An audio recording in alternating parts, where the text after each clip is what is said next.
বাংলা বিদ্বেষী মনোভাব,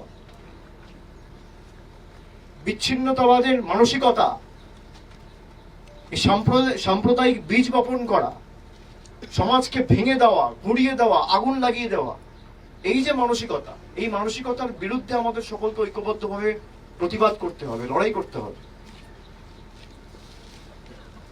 এবং আমি দলগতভাবে অনুরোধ করব, আমাদের এখানে প্রতিনিধিটা আছে, দোষীদের কঠোর শাস্তি দাবি করে আগামীকাল প্রত্যেকটা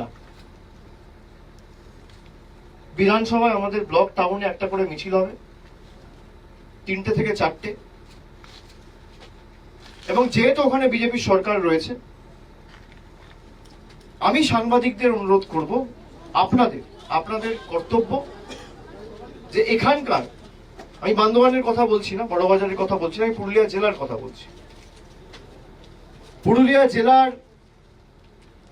পুরুলিয়া লোকসভার যিনি সাংসদ, তার কর্তব্য, দায়িত্ব, এবং এখানে যারা বিজেপির দায়িত্বে রয়েছেন, সিপিএম এর দায়িত্বে রয়েছেন, ফরওয়ার্ড ব্লকের দায়িত্বে রয়েছেন, কংগ্রেস প্রতিনিধি যারা রয়েছেন, সকলকে মিলে আমি অনুরোধ করব যে আপনারা ঐক্যবদ্ধভাবে কেন্দ্রকে চিঠি লিখুন, মহারাষ্ট্রকে চিঠি লিখুন এবং পরিবারের পাশে এসে দাঁড়ান।